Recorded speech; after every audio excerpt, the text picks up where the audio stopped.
Good evening everyone. मैं Mulayam Singh Yadav arise digital platform पे आप सभी का हार्दिक स्वागत करता हूं। दोस्तों, आज का जो सेशन होगा, आज के सेशन में अपन डिस्कस करेंगे जो आपकी एग्रीकल्चर एग्रोनॉमिकल जो क्रॉप्स आती है, उन क्रॉप्स के अंदर जो भी क्रियाएं होती है, उन क्रियाओं को लेकर आज का लाइव सेशन अपन स्टार्ट करेंगे। और मैं जहां तक समझ पा रहा हूं, आप सभी विद्यार्थी सकुशल मंगल होंगे और आज की क्लास का भरपूर आनंद लीजिए। एक बार अपनी जो क्लास है उस क्लास को आप लाइक और शेयर कीजिए ताकि ज़्यादा से ज़्यादा स्टूडेंट्स आज की हमारी क्लास को देख सके। तो दोस्तों, आज का जो टॉपिक है, इस टॉपिक का बहुत ही इंपॉर्टेंस है अपने एग्जाम के दृष्टिकोण से। आपने देखा होगा कई बार अपनी जो एग्जाम होती है, उन एग्जाम के अंदर ये जो एग्रीकल्चर क्रियाएं होती है, जैसे फर्स्ट जो एग्रीकल्चर क्रिया है वो है आपका क्रॉपिंग। अब दोस्तों, पहले तो ये आता है कि जो क्रॉपिंग प्रोसीजर होती है ये मोस्टली किस क्रॉप के अंदर अपनाई जाती है। तो क्रॉपिंग की जो क्रिया है, क्रॉपिंग की क्रिया के बारे में बात करेंगे। जैसे अपना जो शुगर केन है, शुगर केन के अलावा जैसे आपका जो केला होता है, बनाना है, इन दोनों फसलों के अंदर क्रॉपिंग की क्रिया अपनाई जाती है। आपने देखा होगा कई बार ऐसा क्वेश्चन आता है सिंपल सी लैंग्वेज में, क्रॉपिंग की क्रिया मुख्य रूप से किस फसल में अपनाई जाती है। तो पहला जो क्रॉप है वो है आपका शुगर केन। उसके अलावा जैसे आपका जो बनाना है, बनाना में भी ये मोस्टली ये क्रिया अपनाई जाती है। अब देखिएगा क्रॉपिंग के अंदर क्या होता है। क्रॉपिंग की अलग अलग बुक्स में, अलग अलग नोट्स में, अलग अलग टीचर्स के द्वारा इसका थ्योरी थोड़ा अलग अलग समझाया जाता है। जबकि मैं आपको बताना चाहूंगा क्रॉपिंग का मतलब एक प्रकार से जैसे फसल को गिरने से बचाने के लिए जो उसके कुछ तने होते हैं, जैसे अपन कह सकते हैं गन्ना है तो गन्ना की फसल में लोडिंग होने की संभावना रहती है। लोडिंग मींस क्या होता है, फसल के गिरने की संभावना रहती है। तो फसल को गिरने से बचाने के लिए 10 से 15 तनों को अपन समूह में बांधते हैं। ठीक है, तो यहां पर जो गन्ना है, गन्ने के 10 से 15 तनों को समूह के अंदर बांध दिया जाता है ताकि ये जो गन्ना है ये क्रॉप लॉजिंग ना हो, फसल गिरने की संभावना ना हो। ठीक है, तो आपसे पूछा जाए क्रॉपिंग की क्रिया किस फसल में अपनाई जाएगी। पहला क्रॉप है गन्ना, दूसरा क्रॉप है दोस्तों आपका केला। इसके अंदर क्या होता है, 10 से 15 तनों को समूह में बांधा जाता है। इस क्रिया को अपन क्रॉपिंग कहा जाता है। ठीक है, जो आपकी क्रिया नंबर फर्स्ट थी, जहां तक मैं देख पा रहा हूं, सुन पा रहा हूं या समझ पा रहा हूं, आप सभी लोगों ने शायद इसको बिल्कुल आपने है ना इजी वे में समझा होगा कि मोस्टली ये क्रिया गन्ने की फसल में अपनाई जाती है। इसमें फसल को गिरने से बचाने के लिए 10 से 15 जो तने होते हैं उन तनों को समूह में बांध दिया जाता है। ठीक है, अब देखते हैं दोस्तों नेक्स्ट जो क्रिया है, नेक्स्ट क्रिया के ऊपर अपन फोकस करते हैं। नेक्स्ट अपनी जो क्रिया है वो है बेटा आपका रैपिंग। ठीक है, रैपिंग जो होता है, रैपिंग क्या होता है ना, इसके बारे में अपन थोड़ा सा डिस्कस करेंगे। रैपिंग प्रोसीजर क्या है, देखो एक होता है रैपिंग या वैराप, इसमें डब्ल्यू जो है वो साइलेंट है। तो रैपिंग जो होता है, रैपिंग का मतलब क्या होता है, एक कवर करना। ठीक है, इसके अंदर क्या होता है, जैसे आपने देखा होगा, जैसे ये आपका शुगर कैन है, शुगर कैन का जो स्टेम होता है उस स्टेम के जो है ना, जैसे सनलाइट आती है तो सनलाइट के कारण जो स्टेम है उस स्टेम के ऊपर लाइट गिरती है। तो लाइट गिरने के कारण क्या होता है कि इसमें शर्करा वगैरह का जो है वो क्या होता है, ह्रास होता है। इसलिए अपन क्या करते हैं, इसकी जो पत्ती है उस पत्ती को इस तने के चारों ओर लपेट देते हैं ताकि जो लाइट के कारण जो हानिकारक इफेक्ट आता है वो हानिकारक इफेक्ट ना हो। बल्कि मैं आपको बताना चाहूंगा कुछ बुक्स में से रैपिंग को प्रोपिंग दे रखा है और प्रोपिंग को क्या दे रखा है दोस्तों, रैपिंग। लेकिन आपको बिल्कुल भी कंफ्यूज नहीं होना। रैपिंग जो होता है, रैपिंग के अंदर क्या होता है, जो स्टेम है उस स्टेम के चारों ओर जो है वो लीफ का जो है कवर किया जाता है, छिलका जिसको बोल सकते हैं वो किया जाता है। ठीक है, तो रैपिंग की जो क्रिया होती है ये भी आपका जो आपका शुगर कैन है, गन्ने की फसल के अंदर ये क्रिया अपनाई जाती है। तो आपका जो दोनों फर्स्ट जो क्रियाएं थी, फर्स्ट और सेकंड, ये दोनों क्रियाएं जो है दोस्तों ये आपके गन्ने की फसल के अंदर अपनाई जाती है। ठीक है, तो जैसे आप डायग्राम के माध्यम से देख पा रहे हो, तो यहाँ पर जो इसका स्टेम होता है, इस स्टेम के चारों ओर हमने क्या किया है, इसके कवरिंग की है ताकि अतिरिक्त सनलाइट और इंसेक्ट जो है वो स्टेम के ऊपर आक्रमण नहीं कर सके। ठीक है, नेक्स्ट देखिएगा, तीसरा जो क्रिया है वो है आपका क्रॉप लॉजिंग। क्रॉप लॉजिंग जो होता है, क्रॉप लॉजिंग का मतलब होता है फसल का गिरना। ये जो क्रिया है, ये क्रिया भी जैसे मोस्टली आपका गन्ना है, इसके अलावा जैसे आपका जवार है, सोरगम जिसको अपन कह सकते हैं दोस्तों, इसके अलावा जैसे आपका मक्का है, और एक आता है आपका पर्ल मिलेट जो होता है, बाजरा होता है। ये इन फसलों के अंदर ये क्रिया मोस्टली अपनाई जाती है। गन्ना है, जवार है, मक्का है, बाजरा है।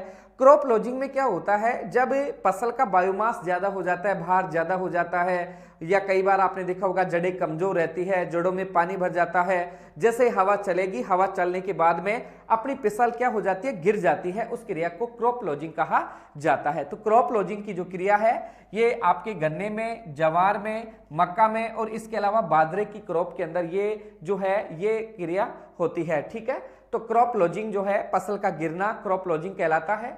ठीक है, नेक्स्ट देखो नंबर जो 4 क्रिया है, चौथी क्रिया के ऊपर आते हैं। एक आता है बेटा टॉप डेमिनेस, बहुत अच्छा क्रिया है, काफी बार आपके एग्जाम में ऐसी क्रिया पूछेंगे। सबसे पहले अपन बात करते हैं टॉप डेमिनेस किस फसल में होता है। टॉप डेमिनेस भी आपका जो सुगरकेन होता है, गन्ने का प्रमुख प्रोसीजर है ये। अब देखो टॉप डेमिनेस का अर्थ क्या होता है। टॉप डेमिनेस का मतलब होता है, जैसे आपने देखा होगा ये आपके गन्ने का एक स्टेम है, ये गन्ने का जो स्टेम है, इस स्टेम के अंदर आपने देखा होगा जैसे ऐसे सॉइल के ऊपर गन्ने का तना खड़ा रहता है। अब यहां जो अंकुरण में भाग लेने वाले ग्लूकोज या कई प्रकार के एमिनो एसिड्स या आपके जो एलिमेंट्स होते हैं वो क्या होते हैं, ऊपर की ओर मूव करते हैं, और ऊपर की ओर मूव करने के कारण आपने देखा होगा कि यहां इसका नीचे वाला जो भाग है स्टेम का, वो कई बार है ना उसमें रस की मात्रा कम हो जाती है। तो ये जो नीचे वाला जो भाग है इसके न्यूट्रिएंट्स का ऊपर की ओर मूव होना ये कहलाता है टॉप डेमिनेस। और टॉप डेमिनेस के बाद में जो स्टेम का जो नीचे वाला पार्ट होता है, जैसे अपन बात करेंगे ये आपके स्टेम है, तो इस स्टेम का जो नीचे वाला पार्ट है ये इसके अंदर क्या होता है, जो एमिनो एसिड वगैरह है इनकी मात्रा क्या होती है दोस्तों, कम होती है। ठीक है, तो आप जो है ये नीचे वाला जो पार्ट है, ये नीचे वाला पार्ट अंकुरण के योग्य नहीं रहता। इसलिए आपने देखा होगा कि जब अपना जो गन्ना है उसमें फ्लोरिंग परसेंट जो आपका फ्लोरिंग स्टेज आती है, उसके बाद या इसका 1/3 जो नीचे वाला भाग होता है ये अंकुरण के काम में नहीं लेते, क्योंकि इसमें टॉप डेमिनेस प्रकार की समस्या पाई जाती है। तो टॉप डेमिनेस का मतलब क्या हो गया, सीधा सा नीचे के न्यूट्रिएंट्स का, एलिमेंट्स का, एमिनो एसिड्स का ऊपर की ओर जाना, है ना, जिसके कारण ये तने का जो नीचे वाला भाग है, तने के नीचे वाले भाग के अंदर जो है वो थोतापन आ जाता है। आपने गांव की भाषा में देखा होगा, ऐसे वर्ड सुना होगा। तो टॉप डेमिनेस जो होता है वो भी किस फसल में होता है, ये आपका जो सुगरकेन होता है, गन्ना है, गन्ने की फसल के अंदर ये क्रिया होती है। नेक्स्ट देखिएगा, नेक्स्ट जो क्रिया है वो क्या कह रही है, ब्लाइंड होविंग। तो ब्लाइंड होविंग की अपन बात करेंगे। ब्लाइंड होविंग क्या होता है, ब्लाइंड होविंग से तात्पर्य है अंधी गुड़ाई। ठीक है, अब देखिएगा दोस्तों, अंधी गुड़ाई जो होती है, अंधी जो गुड़ाई है, अंधी गुड़ाई का तात्पर्य जो है वो क्या है, ब्लाइंड होविंग जिसको कहेंगे। आपने कई बार देखा होगा हमारा जो किसान है, जैसे ये हमारा क्या है, सॉइल है। अब इस हमारे सॉइल के नीचे जो है अपने किसान ने क्या किया है, जैसे स्टेम लगाया है यहाँ पे ना, आंख से आंख मिलाकर आपने देखा होगा जैसे गन्ना लगाया है। ठीक है, अब गन्ना लगाने के बाद में कई बार क्या होता है, ये अपने जो सॉइल का सरफेस होता है ये बरसात के कारण जो है ये क्या हो जाता है, कठोर हो जाता है। तो कठोर होने के कारण जो गन्ना है उस गन्ने से जो अंकुरण होता है वो अंकुरण क्या होता है दोस्तों, इस कठोर परत को तोड़ नहीं पाता, और कठोर परत को नहीं तोड़ पाता है, जिसके कारण जो इसका अंकुरण है वो नहीं होता है और यहां बाहर नहीं निकल पाएगा। इसलिए अपना जो जर्मिनेशन परसेंटेज कम होता है, फसल काफी जो है वो नुकसान होता है, इसमें फसल बाहर नहीं निकल पाती है। तो ब्लाइंड होविंग जो होता है कि मृदा की कठोर परत को तोड़ने के लिए अंकुरण से पहले, जो इसके अंदर अंकुरण से पूर्व जो की जाने वाली गुड़ाई है, अंकुरण से पूर्व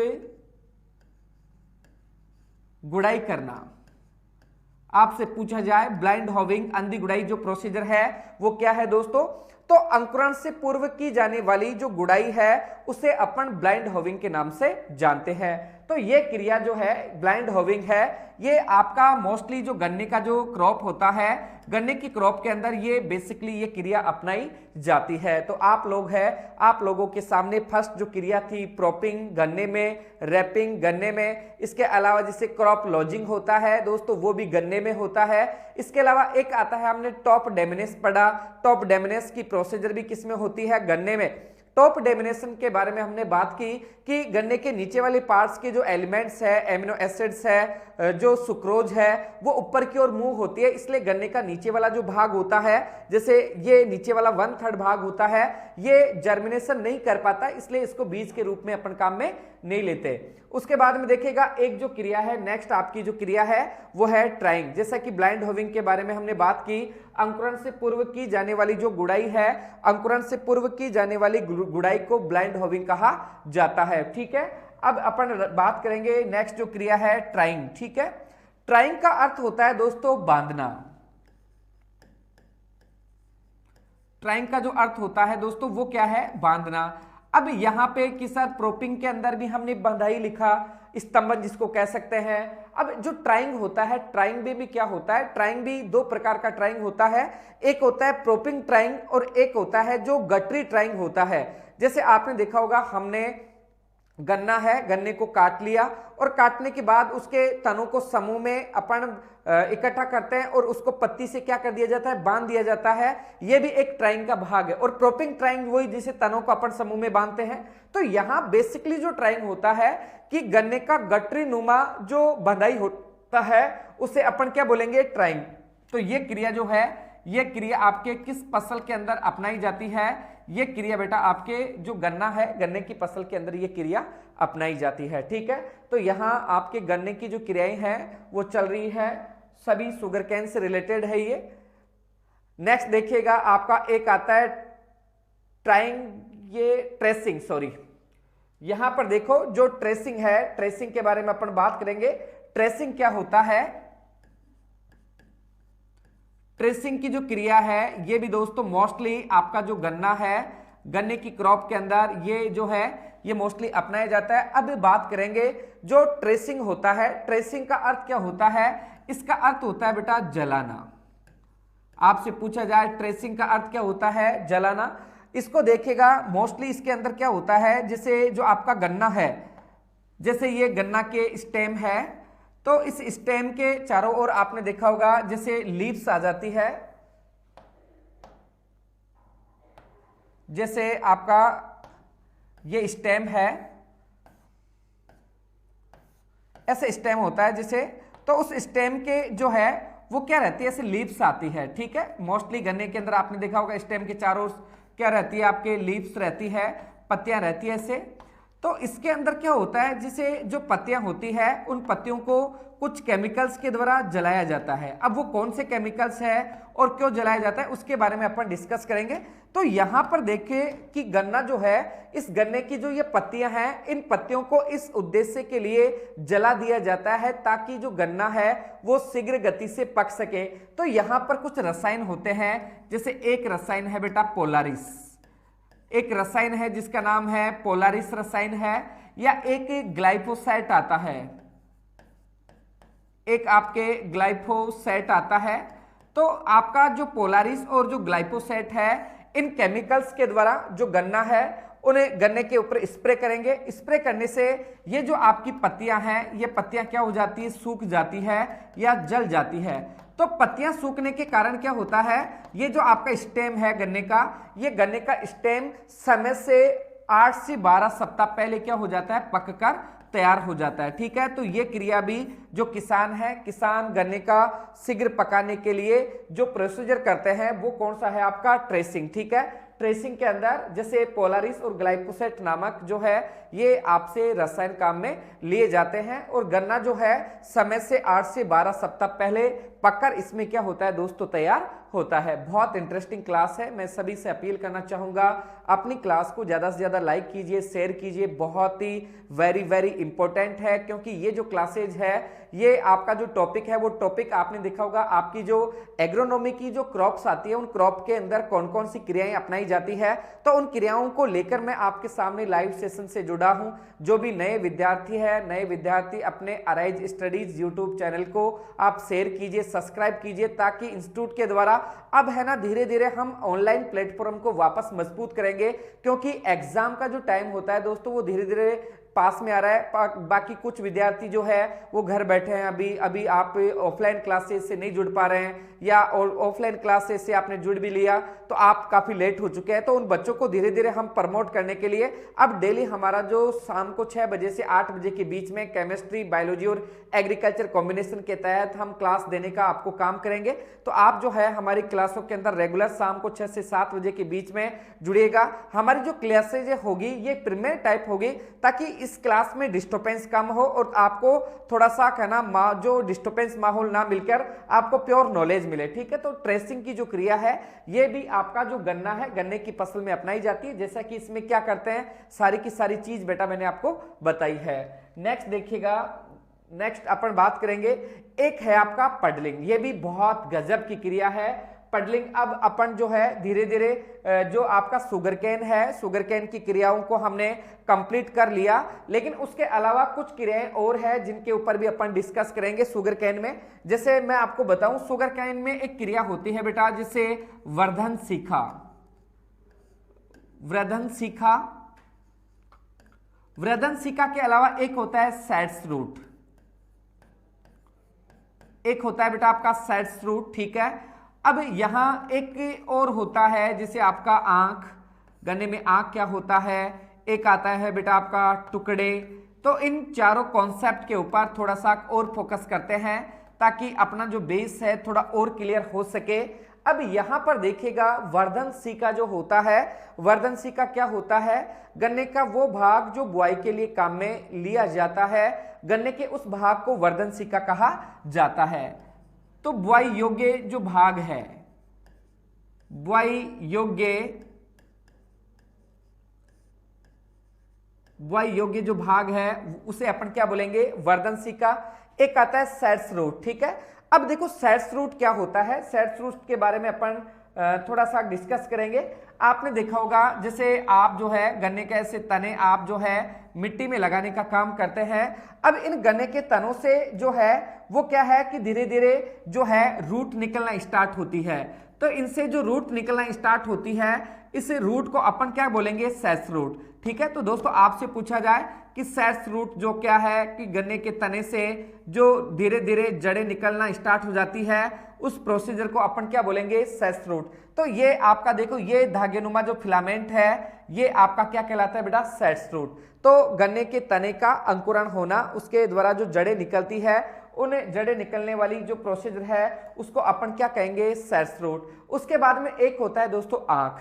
आंख की अपन बात करते हैं, जैसे आपने देखा होगा एक आपका ये गन्ने का तना है, तो गन्ने के तने के अंदर आपने देखा होगा ये पर्व संधि का जॉइंट होता है। तो दोनों पर्व संधि के जो जॉइंट होता है उस जॉइंट के ऊपर एक रिंग नुमा संरचना होती है, और इस रिंग नुमा संरचना के ऊपर क्या होता है, ऐसे डॉट्स होता है, ठीक है। तो ये डॉट्स क्या होता है, ये जर्मिनेटेड होने का कैपेसिटी रखता है। तो इस जर्मिनेटेड कैपेसिटी वाली पार्ट को अपन क्या कहेंगे दोस्तों, उसे अपन आंख कहा जाता है। तो आपसे पूछा जाए आंख का मतलब क्या है, तो पर्व संधियों के जॉइंट के ऊपर जो बर्ड्स पाई जाती है उस बर्ड्स को अपन क्या कहेंगे, आंख कहते हैं। एक आता है दोस्तों आपका टुकड़ा। टुकड़ा गन्ने का, जैसे जो ये आपका जो पार्ट है, जैसे ये गन्ना है, गन्ने का ये टुकड़ा आपने काम में लिया है, तो इस पार्ट को अपन क्या कहेंगे, टुकड़ा। या आप कह सकते हो गन्ने के बीज को भी टुकड़ा कहा जाता है। ये एक बार आपकी एग्जाम के अंदर पूछा गया है कि गन्ने का जो बीज होता है, गन्ने के इस बीज को क्या कहा जाता है। तो दोस्तों गन्ने के बीज को क्या कहेंगे अपन, टुकड़े के नाम से इसको जानते हैं, ठीक है। तो ये आपका जो गन्ना है, गन्ने में होने वाली ज्यादातर जो प्रोसीजर है वो मैंने आपको बताई है, ठीक है। पहला हमने प्रोपिंग के बारे में पढ़ा, उसके बाद में हमने जैसे रैपिंग के बारे में पढ़ा, टॉप डेमिनेस के बारे में पढ़ा। इसके अलावा जैसे आपका जो ट्राइंग होता है, ट्रेसिंग होता है, इसके अलावा वर्धन शिखा है, एक आपका सेड्स रूट है, आंख है, टुकड़े हैं, सभी चीजों के बारे में हमने पढ़ा।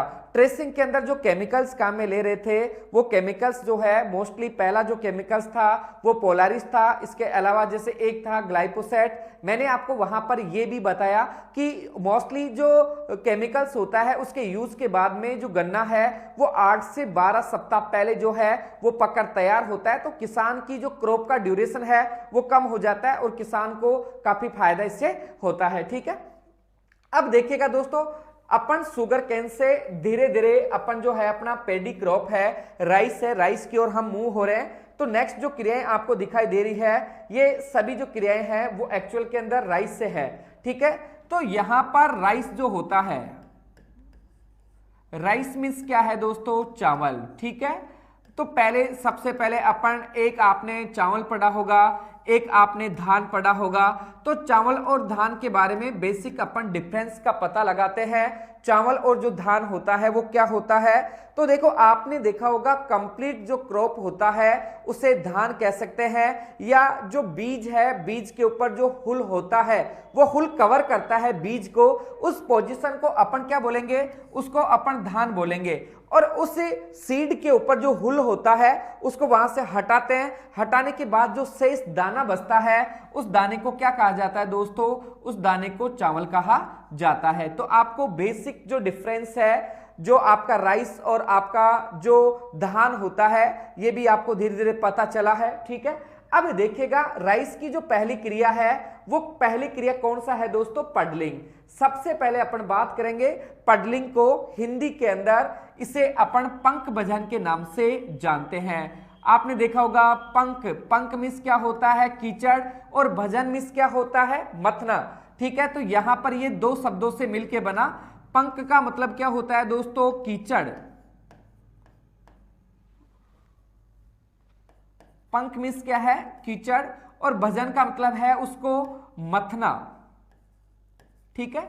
तो कीचड़ को जो मथना है वही क्या कहलाता है, आपका पंख भजन कहलाता है, ठीक है। या अपन इसको लेवा लगाना भी कहते हैं, लेवा लगाना। अब ये दोस्तों कैसे किया जाता है, क्यों किया जाता है, सभी के बारे में धीरे धीरे अपन डिस्कस करेंगे। यहां पर अपन बात करेंगे, एक यंत्र आता है जिस यंत्र का नाम है दोस्तों पडलर। तो आपसे पूछा जाए पडलिंग की क्रिया के लिए किस यंत्र का प्रयोग किया जाता है, तो उस यंत्र का नाम है पडलर। अब देखो यहां पर अपन बात करेंगे जो पडलर यंत्र है, पडलर यंत्र के द्वारा जैसे अपना जो खेत होता है, अपने खेत के अंदर अपन पानी भरेंगे और पानी भरने के बाद में ट्रैक्टर चलित जो पडलर होता है उस पडलर से अपन मिट्टी को उलट पलट करते हैं। तो मिट्टी को उलट पलट करते हैं तो उससे क्या होता है कि आपकी जो मिट्टी है वो लेवा लगाना या लेह युक्त हो जाती है। तो पडलिंग क्रिया का जो उद्देश्य होता है उस उद्देश्य की भी अपन बात करेंगे। इसका जो उद्देश्य है वो उद्देश्य क्या है, पहला उद्देश्य यह है जल रिसाव को कम करना। सबसे बड़ा जो उद्देश्य है वो क्या है, जल रिसाव को कम करना, ये आपका पहला उद्देश्य हो गया। जल रिसाव को जो कम करना है वो पहला उद्देश्य हो गया। उसके बाद में ये जो है एक आता है खरपतवार नियंत्रण के लिए, खरपतवार नियंत्रण के लिए, खरपतवार नियंत्रण के लिए भी जो है वो लेवा लगाया जाता है। और एक आता है पोषक तत्वों की वृद्धि के लिए या पोषक तत्वों की दक्षता के लिए। पोषक तत्वों की जो दक्षता है, पोषक तत्वों की दक्षता को बढ़ाने के लिए भी पडलिंग का जो है वो कार्य किया जाता है, ठीक है। तो आपसे पूछा जाए दोस्तों पडलिंग, पंख भजन या लेवा लगाना ये मुख्य रूप से किस फसल में अपनाया जाता है, तो ये आपका राइस जो चावल होता है, चावल की फसल में अपनाया जाता है। पडलिंग की क्रिया करने के लिए किस यंत्र का प्रयोग किया जाता है, तो वो यंत्र है आपका पडलर।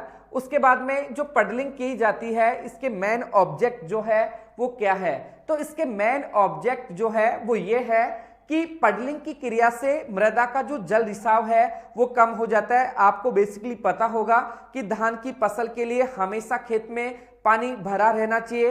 तो यदि पानी जो हमने डाला उसका रिसाव हो गया तो हमारे को बारी बारी से पानी डालने की आवश्यकता होती है। इसलिए पडलिंग की क्रिया करने से हमारी मृदा का जो इंट्राफिल्ट्रेशन होता है, पर्कोलेशन होता है, या आपने अंत स्पंदन नाम की जो प्रक्रिया सुनी है वो चीजें क्या हो जाती है दोस्तों, आपकी कम हो जाती है, जिससे हमारे खेत के अंदर लंबे समय तक जो है वो पानी भरा रहता है। उसके बाद में एक आता है आपका, जैसे आपने देखा होगा पडलर यंत्र अपन चलाते हैं, तो पडलर यंत्र चलाते समय खेत के अंदर उगे हुए ज्यादातर जो आपके वीड्स होते हैं, खरपतवार होते हैं, वो सारे के सारे क्या हो जाते हैं, नष्ट हो जाते हैं। एक आता है आपने कि मृदा के पोषक तत्वों की दक्षता को क्या किया जाता है, बढ़ाया जाता है, क्योंकि पडलिंग करेंगे, पडलिंग करने से क्या होता है, मृदा के जो एलिमेंट्स होते हैं वो एलिमेंट्स जो होते हैं वो ऊपर की ओर आते हैं, जो कि पौधों को आसानी से मिल जाते हैं। इसके साथ ही अपन बात करेंगे पडलिंग की क्रिया से एक ऑक्सीकृत परत बनती है,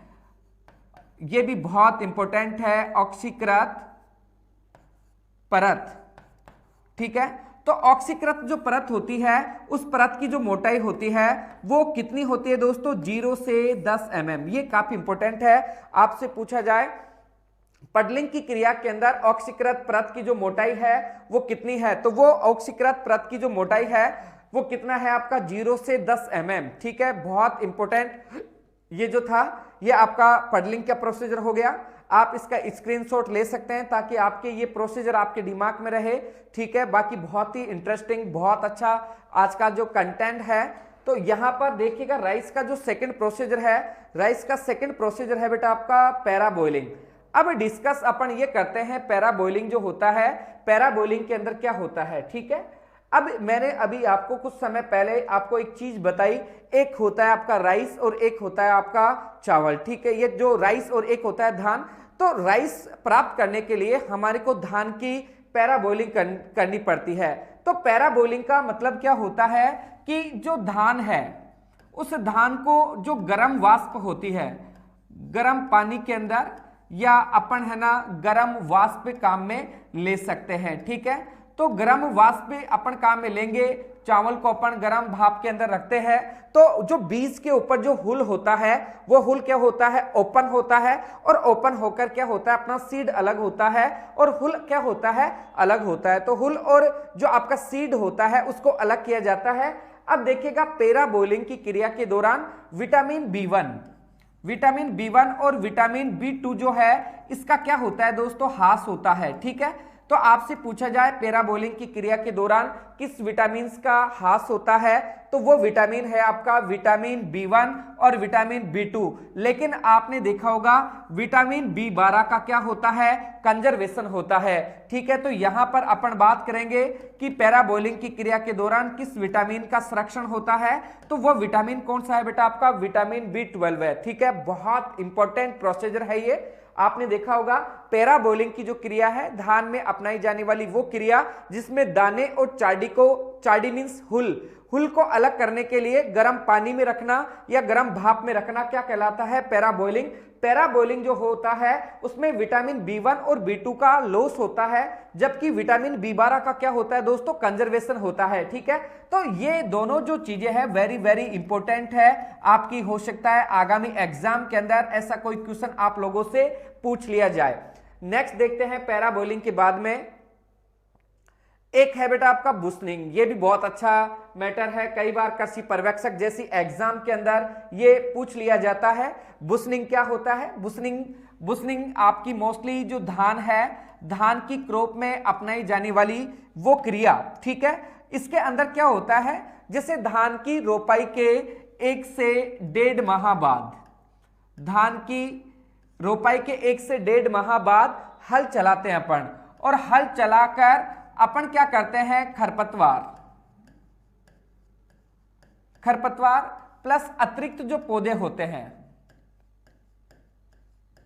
खरपतवार प्लस अतिरिक्त पौधे होते हैं, खरपतवार और अतिरिक्त पौधे को हटाने की जो क्रिया है उस क्रिया को अपन क्या बोलेंगे, बुशनिंग के नाम से जाना जाता है। ठीक है, अब यहां पर बुशनिंग का जो ऑब्जेक्ट है उसके बारे में भी अपन डिस्कस करते हैं। बुशनिंग का ऑब्जेक्ट ये हो गया कि अपन जो है हमारे खेत के अंदर खरपतवार ज्यादा हो जाए और या हमारे खेत के अंदर फसल जो है उसकी इंटेंसिटी ज्यादा हो जाए, इंटेंसिटी मींस फसल की सघनता ज्यादा हो जाए, तो हम उस कंडीशन के अंदर क्या करते हैं, हम उस कंडीशन के अंदर एक हमारा एक चिलेज हल आता है या एक हल आता है, उस हल से क्या करते हैं अपन अतिरिक्त खरपतवारों को, अतिरिक्त पौधे को अपने खेत से हटाने का काम करते हैं, उस क्रिया को बुशनिंग कहा जाता है। ठीक है, नेक्स्ट आपने देखा होगा नेक्स्ट जो क्रिया है ब्राउन मैन्यूरिंग। ये भी बहुत लाजवाब प्रोसीजर है, धान के अंदर ये भी धान में अपनाई जाती है। ब्राउन मैन्यूरिंग क्या होता है, तो सबसे पहले अपन बात करेंगे ब्राउन मैन्यूरिंग की जो क्रिया है वो किस फसल के अंदर काम में ली जाती है।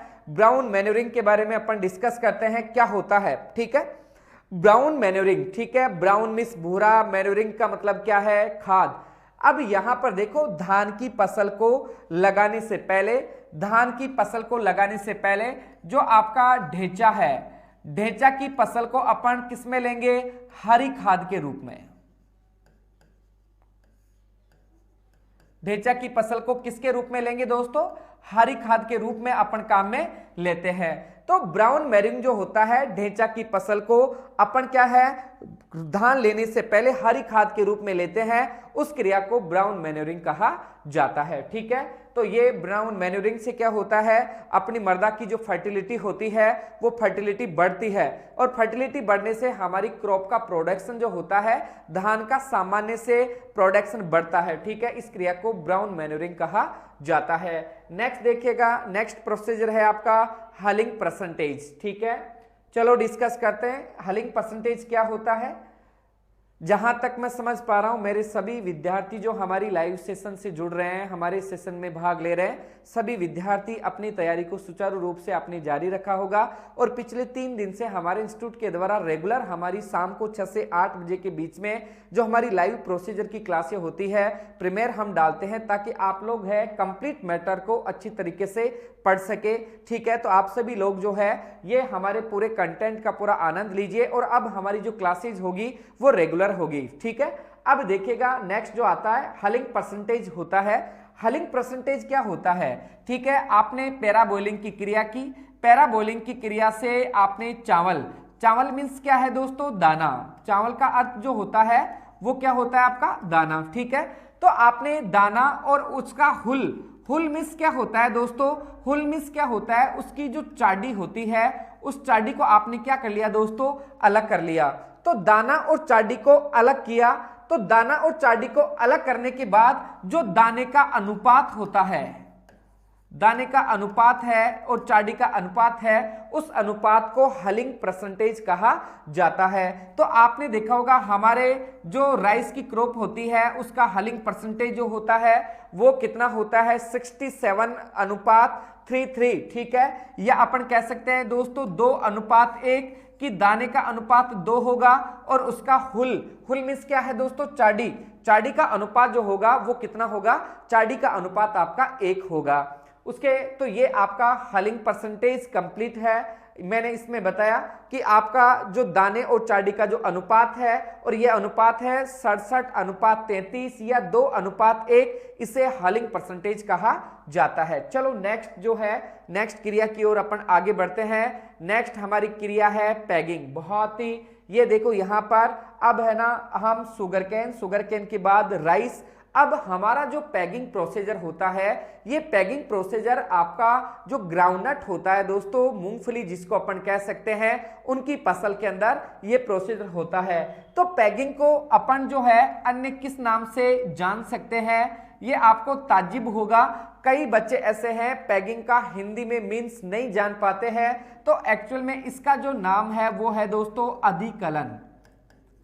पैगिंग मीन्स क्या होता है, अधिकलन, ठीक है। अब जो पैग होता है या पैगिंग होता है ये क्या होता है, तो देखो अपन यहां पर डिस्कस करते हैं। यहां जैसे हमारा ये आपका जो ग्राउंडनट है, ग्राउंडनट का ये क्रॉप है। अब इस ग्राउंडनट के क्रॉप के अंदर आपने देखा होगा ऐसे फिलामेंट्स बनते हैं, ठीक है। ऐसे धीरे धीरे फिलामेंट्स का क्या होता है, निर्माण होता है, और इन फिलामेंट्स के नीचे आपने देखा होगा ऐसे पोड लगती है। तो आपने ये फिलामेंट्स नुमा जो संरचना देखी है जिसके नीचे पोड लग रहा है, ठीक है। तो ये आपका क्या है, अधिकलन या पैगिंग कहलाता है, ठीक है।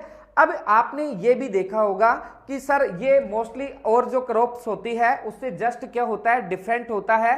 तो यहां पर अपन बात कर रहे हैं कि जैसे मूंगफली जो होती है उसके अंदर जो आपका पुष्प का जो पार्ट होता है वो ऊपर होता है, लेकिन इसका जो पोड या नट जो होता है, ये पोड या नट क्या होता है, ये ग्राउंड के अंदर रहता है, ठीक है।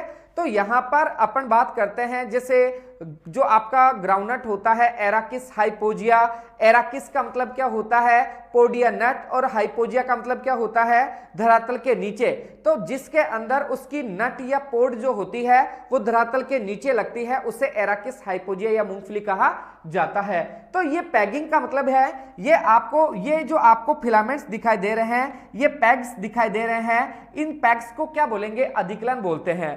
अब कई बार आपकी एग्जाम के अंदर यह भी पूछा जाता है पैगिंग प्रोसीजर कितने दिन बाद आती है, तो ये जो सोविंग है, सोविंग के 50 डेज के ऊपर ये जो प्रोसीजर है वो आती है। ठीक है, ये भी बहुत इंपॉर्टेंट है। पैगिंग का उपयुक्त समय कौन सा है, तो सोविंग के 50 से 55 दिन बाद, मोस्टली 55 दिन।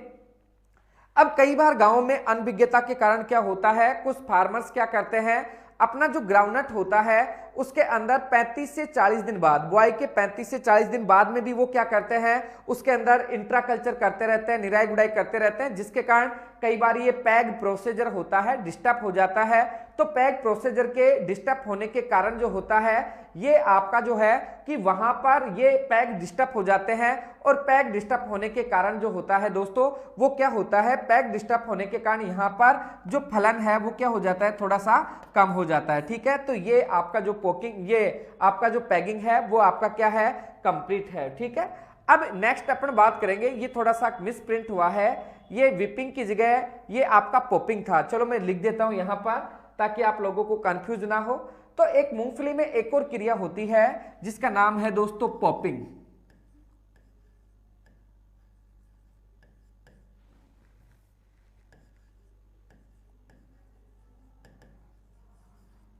पॉपिंग, ठीक है।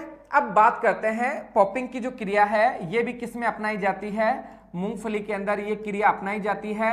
और बेसिकली इसके अंदर क्या होता है मूंगफली के अंदर, जैसे आपने देखा होगा ये अपना पोड है और इस पोड के अंदर ये जैसे पोड है, अब इस पोड के अंदर क्या होता है दोस्तों जिससे दाने का निर्माण होता है। ठीक है, तो इसके अंदर क्या होता है दाने का इससे निर्माण होता है। तो एक तो ये है आपका, एक दूसरा जो पोड है कि उसके अंदर है ना जैसे स्ट्रक्चर तो बहुत अच्छा बन जाता है, लेकिन इस स्ट्रक्चर के अंदर जो दाना होता है वो दाना बिल्कुल क्या बन पाता है, बारीक बन पाता है। तो ये क्रिया जो है ये क्रिया पॉपिंग कहलाती है। और ये मोस्टली किस एलिमेंट्स की कमी से होती है, ये आपका जो कैल्शियम होता है कैल्शियम की कमी से ये आपकी पॉपिंग की क्रिया होती है। ठीक है, अब देखते हैं अपन नेक्स्ट जो आता है ये है आपका टॉपिंग। ठीक है, बहुत अच्छा प्रोसीजर है। तो ये आपकी ग्राउंडनट की जो दोनों क्रियाएं हैं दोनों क्रियाएं कंप्लीट है। नेक्स्ट अपन बात करेंगे टॉपिंग। टॉपिंग मींस क्या होता है, टॉपिंग को अपन लिख सकते हैं चुटाई। टॉपिंग को क्या लिख सकते हैं बेटा अपन, चुटाई लिख सकते हैं। ठीक है, यहां देखिएगा जो आपका चुटाई है ये जो प्रोसीजर है ये अपन जो है हमारा जैसे टोबैको होता है, तंबाकू की जो फसल है, तंबाकू की फसल के अंदर ये आपका जो टॉपिंग है ये अपनाया जाता है। जैसे आपने देखा होगा टॉपिंग के अंदर अपन उसका जो शीर्ष कर्तन भी इसको कह सकते हैं, इसको अपन क्या कह सकते हैं शीर्ष कर्तन, कि जो शीर्ष है उस शीर्ष का जो है वो क्या किया जाता है कर्तन किया जाता है। ठीक है, तो शीर्ष का कर्तन करेंगे, पूर्ण परिपक्व जो लीव्स होगी उनको वहां से क्या कर देंगे बेटा हटा देंगे। ठीक है, तो वहां से हटाएंगे और हटाकर उसका क्यूरिंग किया जाता है, उस तंबाकू को जो यूज पर्पज के लिए अपन काम में लेते हैं वो करते हैं। तो टॉपिंग की क्रिया है तंबाकू के अंदर जो परिपक्व जो पत्तियां होती है उन पत्तियों को हटाना जो है ये क्या कहलाता है बेटा टॉपिंग कहलाता है। ठीक है, उसके अलावा देखो इसी से रिलेटेड एक और क्रिया आती है जिसका नाम है निपिंग। निपिंग का अर्थ भी क्या होता है दोस्तों, इसको भी अपन चुटाई कह सकते हैं। ठीक है, निपिंग मीन्स क्या है चुटाई।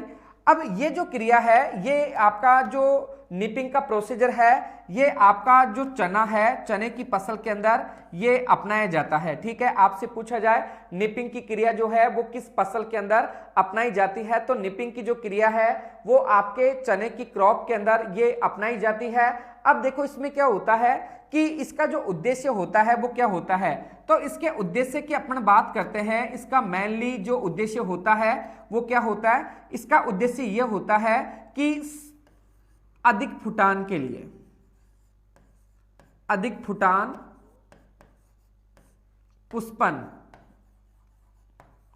प्लस अधिक फलन के लिए अपन जो है तने के जो अब हाइट इसकी जो है तने की हाइट है वो 20 सेंटीमीटर या तने की जो क्रॉप है वो 45 से 40 डे आफ्टर सोविंग, ठीक है।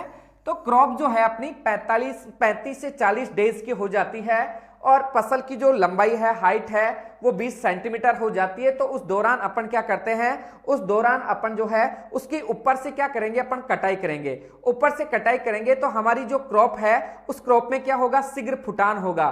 शीघ्र फुटान होने के कारण दोस्तों, शीघ्र फुटान होने के कारण क्या होता है कि हमारा फ्लोरिंग और फ्रूटिंग और ब्रांचिंग जो होती है वो बढ़ती है। तो इससे चने का जो है वो प्रति हेक्टेयर पैदावार दर जो होती है वो थोड़ी सी बढ़ जाती है। अब देखिएगा, जैसे निपिंग के बाद में एक रसायन है जिसका नाम है टिम्बा रसायन। टिम्बा रसायन जो होता है इसका 50 जो एट द ppm है वो अपन इसके ऊपर क्या करते हैं, फसल के ऊपर छिड़काव करते हैं। तो निपिंग के बाद में टिम्बा रसायन का थोड़ा सा छिड़काव करेंगे तो वहां से ब्रांच जो है, ब्रांच क्या निकलेगी, ज्यादा। ब्रांच ज्यादा निकलेगी तो अपने पेड़ का जो साइज होता है वो भी डेवलप होगा, बढ़ेगा, और पेड़ का साइज बढ़ेगा तो हमारा प्रोडक्शन क्या होता है, बढ़ता है। अब दोस्तों कई बार क्या होता है कि निपिंग की क्रिया इतने बड़े क्षेत्र में जब लार्ज स्केल के ऊपर हमारे चने की क्रॉप उगाई जाए तब क्या है कि हाथों के द्वारा उसको तोड़ पाना संभव कम होता है। इसलिए हमारा फार्मर क्या करता है, जो हमारी भेड़ होती है उस भेड़ को हमारे चने के खेत से तेज गति से गुजारते हैं। तो भेड़ तेज गति से जब चने के खेत से गुजरेगी तो ऊपर के टॉप भाग है उसको खाती हुई जाती है। तो टॉपिंग जो है उस प्रकार से भी अपन कर सकते हैं। तो आपका जो सीप है, सीप के द्वारा भी हम जो टॉपिंग की क्रिया है वो क्रिया अपना सकते हैं, ठीक है। उसके बाद में नई क्रिया के ऊपर अपन चलते हैं। नेक्स्ट क्रिया है बेटा रेटिंग। नेक्स्ट क्रिया है बेटा आपका रेटिंग। रेटिंग के ऊपर अपन डिस्कस करेंगे। रेटिंग जो होता है, रेटिंग मीन्स क्या होता है, जैसे आपने लाइनम देखा होगा, अलसी देखा होगा। तो अलसी जो होता है, अलसी का जो रेशा होता है, फाइबर होता है, इस रेशे को सड़ाने की जो क्रिया होती है, रेशे को सड़ाना, ठीक है। रेशे को जो सड़ाना है वो क्या कहलाता है, तो अलसी के रेशे को सड़ाने की जो क्रिया है उस क्रिया को अपन क्या कहेंगे दोस्तों, उस क्रिया को रेटिंग कहा जाता है। रेटिंग के लिए जो सुटेबल टेम्परेचर होता है वो कितना होता है, ये भी कई बार आपके एग्जाम के अंदर पूछा जा सकता है कि रेटिंग करते हैं, अलसी के रेशे को सड़ाया जाता है ताकि जो क्वालिटी फाइबर्स है उनको वहां से अलग किया जा सके। तो उस प्रोसीजर के लिए जो टेम्परेचर होता है वो टेम्परेचर कितना होता है, वो टेम्परेचर होता है दोस्तों आपका 37, ठीक है। लाइनम यूसिटेटम जो अलसी है, अलसी के क्रॉप के अंदर ये प्रोसीजर अपनाया जाता है। नेक्स्ट देखिएगा, नेक्स्ट क्रिया है अपनी अर्थप, ठीक है। तो अर्थप के बारे में अपन बात करेंगे। अर्थप क्या होता है, अर्थप का मतलब होता है मिट्टी छड़ाना। आपसे पूछा जाए अर्थप क्या है, तो मिट्टी छड़ाना जो है वो क्या कहलाता है बेटा आपका अर्थप। मिट्टी छड़ाना जो है वो क्या है दोस्तों, अर्थप है, ठीक है। अब ये देखो, अर्थप का जो प्रोसीजर होता है वो किस किस फसल में अपनाया जाता है। जैसे पहला जो क्रॉप है वो है दोस्तों आपका आलू। आलू के अलावा आपका शुगर केन होता है। आलू के अलावा शुगर केन की अंदर भी अर्थप की जो क्रिया है वो अपनाई जाती है। अर्थप क्या होता है, अर्थप का अर्थ मैंने बताया मिट्टी छड़ाना। जैसे कई बार आपने देखा होगा, जैसे ये आपका जो है, ये आपका बेड है, उस बेड के ऊपर आपने ट्यूबर लगाए, ट्यूबर मीन्स आलू लगाए, और आलू कई बार क्या होता है दोस्तों, आलू का जो ट्यूबर है वो कई बार क्या होता है, मिट्टी से बाहर आ जाता है। अब मिट्टी से बाहर आएगा तो मिट्टी से बाहर आने के कारण इसके अंदर एक वर्णक बनेगा जिसका नाम है दोस्तों सोलेनिन। तो ये थोड़ा थोड़ा क्या हो जाएगा, ग्रीन हो जाएगा, और ये ग्रीन होता है, इस एलिमेंट्स का जो नाम है दोस्तों वो नाम है सोलेनिन। आपसे पूछा जाए कि आलू का जो कंद है वो सूर्य के प्रकाश से किस तत्व के कारण हरा हो जाता है, उस तत्व का जो नाम है दोस्तों वो है आपका सोलेनिन, ठीक है, सोलेनिन। अब यहां पर अपन क्या करते हैं, कि इस सोलेनिन पिगमेंट के फॉर्मेशन से बचने के लिए अपन इसको वापस क्या करेंगे बेटा, अपन इसको वापस मिट्टी से ढक देंगे ताकि अपना जो ट्यूबर है वो सनलाइट के संपर्क में ना आए। ठीक है, तो ये जो क्रिया है, ये क्रिया आपकी क्या कहलाती है, ये क्रिया कहलाता है आपका अर्थप। ठीक है, और जो अर्थप है आपके पोटैटो के साथ साथ आपका शुगर कैन होता है, क्योंकि शुगर कैन जैसे ट्रेंच में आपने शुगर कैन को बोया, तो ट्रेंच के अंदर आपने शुगर कैन को बोया, तो यहाँ पर कई बार क्या होता है कि ये जड़ें कमजोर रहती है और क्रॉप लोडिंग का मतलब है फसल के गिरने की संभावना रहती है, इसलिए इसके तनों के चारों ओर मिट्टी चढ़ाई जाती है। तो तनों के चारों ओर मिट्टी चढ़ाने से क्या होता है, हमारी फसल के गिरने की संभावना कम रहती है, प्रोडक्शन के अंदर क्या होता है, इंक्रीज होता है। तो इस प्रकार से ये आपका अर्थप आपके पोटैटो और शुगर केन दोनों प्रकार की फसल के अंदर लगाया जा सकता है। तो आज की जो क्रियाएं हैं, आज की क्रियाएं बहुत ही इंपॉर्टेंट थी और जहां तक मैं समझ पा रहा हूं आप सभी विद्यार्थियों को बहुत अच्छा लगा। जैसे 1 बाय 1 अपन 1-2 मिनट थोड़ा सा और देख लेते हैं कौन सी क्रिया किस फसल के अंदर काम में ली जाती है। ठीक है, देखिएगा यहां हमारी पहली जो क्रिया है वो क्रिया थी प्रोपिंग। गन्ने में 10 से 15 तनों को समूह में बांधना ताकि फसल ना गिरे। प्रोपिंग। रैपिंग, गन्ने के तने के चारों ओर छिलका लगाना ताकि सनलाइट का स्टेम के ऊपर इफेक्ट ना आए। इसके साथ ही क्या होता है, इंसेक्ट का अटैक ना हो। बाकी ये दोनों प्रोसीजर कुछ बुक्स में बिल्कुल उल्टा दे रखा है, आपको बिलीव नहीं करना। जो मैं बता रहा हूं बिल्कुल साक्ष्य ऑथेंटिक आपको मैं बताने का काम कर रहा हूं। उसके बाद में देखिएगा क्रॉप लोजिंग, गन्ना, इसके अलावा मक्का, जवार, बाजरा, इसमें फसल जब आंधी के कारण गिर जाती है उस क्रिया को क्रॉप लोजिंग कहा जाता है। नेक्स्ट देखिएगा टॉप डेमिनेस। टॉप डेमिनेस जैसे गन्ने का तना है, नीचे के जो एलिमेंट्स एमिनो एसिड और सुक्रोज जो होती है, जो हमारे सीड जर्मिनेशन में काम में ले आती है, वो ऊपर की ओर मूव होती है गन्ने में, टॉप डेमिनेस। ब्लाइंड होविंग, अंकुरण से पूर्व की जाने वाली गन्ने की गुड़ाई, ब्लाइंड होविंग। ट्राइंग, तनों को बांधना। उसके अलावा ट्रेसिंग, गन्ने को पकाने के लिए गन्ने की पत्तियों पर पोलारिस रसायन का प्रयोग करना, ये आपका ट्रेसिंग कहलाता है। ठीक है, जिससे गन्ना जो है, गन्ना समय से 8 से 12 सप्ताह पहले पककर क्या होता है दोस्तों, तैयार होता है। उसके अलावा पडलिंग, धान के अंदर क्रिया अपनाई जाती है पडलर यंत्र के द्वारा। ठीक है, जल रिसाव को कम करने के लिए। पैरा बॉइलिंग, धान और दाने को अलग करने के लिए, धान में दाना और चाड़ी को अलग करने के लिए गर्म पानी में उबालना। उसके बाद में अपन कह सकते हैं बुशनिंग, बुआई के या रोपाई के 1 से 1.5 माह बाद हल चलाकर अतिरिक्त खरपतवार व पौधों को बाहर निकालना। ब्राउन मैन्योरिंग, ढेंचा की फसल को बुआई से पहले धान में लेना। हलिंग परसेंटेज 67:33 मीन्स 2:1। ठीक है, उसके बाद में देखिएगा पैगिंग मीन्स कि इसमें अपनाया जाता है ग्राउंड नट के अंदर। पैक्स का मतलब धागेनुमा संरचनाओं का बनना, 50 डेज के ऊपर होता है। जो आपका निपिंग है, निपिंग जो है यहाँ W की जगह निपिंग आपका जो ग्राम होता है, चना होता है, चने के अंदर जो अधिक फुटान के लिए, अधिक फ्लोरिंग के लिए, अधिक फ्रूटिंग के लिए और टिम्बर रसायन का वहां पर छिड़काव किया जाता है। टॉपिंग आपका टोबैको के अंदर, उसके अलावा रेटिंग अलसी के अंदर, और अर्थप की क्रिया आलू और आपके शुगरकेन के अंदर काम में ली जाती है। जहां तक मैं उम्मीद कर पा रहा हूं आप सभी विद्यार्थियों ने मेरी क्लास को कंप्लीट देखा होगा। नमस्ते, जय अराई, जय राजस्थान, जय किसान। नेक्स्ट वीडियो के साथ मैं फिर से आपको कल शाम को 6 बजे आपके सामने वापस मैं रूबरू हूँगा। अभी तक के लिए धन्यवाद।